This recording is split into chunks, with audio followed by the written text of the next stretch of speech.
ചില മനുഷ്യരുണ്ട്, അവർ ചിരിപ്പിക്കാൻ വേണ്ടി മാത്രം ഭൂമിയിലേക്ക് വന്നവരാണെന്ന് നമ്മൾ വിചാരിക്കും.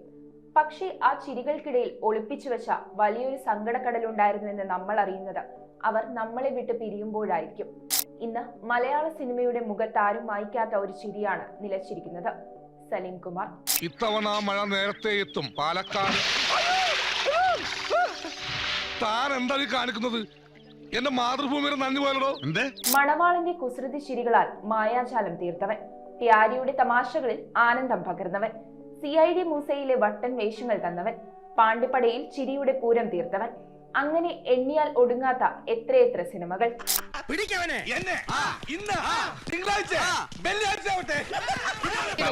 പോലും ഐശ്വര്യയുടെ പവറാ.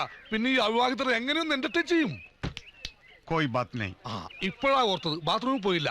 ഓഹോ. തിരശീലയിൽ ഇനി ആ വേഷങ്ങൾ വെറും ഓർമ്മകൾ മാത്രം. മലയാളികൾക്ക് സലീം കുമാർ വെറും ഒരു നടൻ മാത്രമായിരുന്നില്ല, നമ്മുടെ വീട്ടിലെ ഒരു അംഗമായിരുന്നു. മേരിക്കൊണ്ടൊരു കുഞ്ഞാടിലെ ദാസപ്പൻ വെറും കോമഡി റോളുകളിൽ നിന്ന് നമ്മളെ പൊട്ടിച്ചിരിപ്പിച്ച ആ മനുഷ്യൻ അതേ കണ്ണുകൊണ്ട് നമ്മളെ കരയിപ്പിച്ചു. ക്രേസി ഗോപാലനിലെ ലക്ഷ്മണന്റെ വേർപാട് കണ്ട് കരയാത്ത മലയാളികൾ ആരും തന്നെ ഉണ്ടാകില്ല. ഒരു കവിക്ക് പോലും പറയാൻ കഴിയാത്ത അത്രയും വേദന ആ കണ്ണുകളിൽ അദ്ദേഹം ഒളിപ്പിച്ചു വെച്ചിരുന്നു. ഒരു ദിവസം സമാധാനമായിട്ട് നീണ്ടു നിവർന്ന്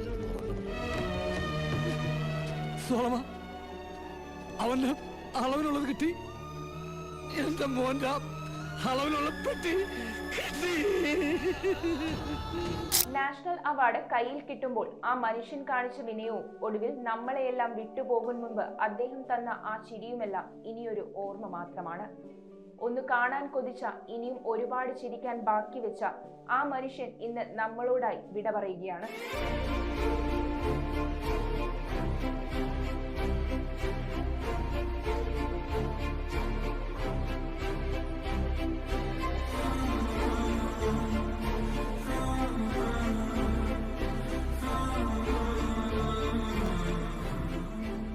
വേഷങ്ങൾ മാറി മാറി വരും, സിനിമകൾ പുതിയ തലമുറകൾ കാണും. പക്ഷേ സലീം കുമാർ എന്ന പേര് കേൾക്കുമ്പോൾ മാത്രം നമ്മുടെ ചുണ്ടിൽ ഒരു ചെറിയ പുഞ്ചിരിയും കണ്ണു നിറയുന്ന ഒരു നൊമ്പരവും ബാക്കിയുണ്ടാകും.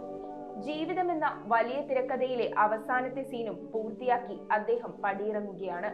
പ്രിയപ്പെട്ട സലീമിക്ക, നിങ്ങൾ നൽകിയ ആ ചിരികൾക്ക്, ആ നിഷ്കളങ്കതയ്ക്ക് ഞങ്ങൾ എന്നും കടപ്പെട്ടിരിക്കുന്നു. ചിരിയുടെ സമാനതകളില്ലാത്ത ആ പ്രതിഭയ്ക്ക് Metro 7 ന്യൂസിന്റെ പ്രണാമം.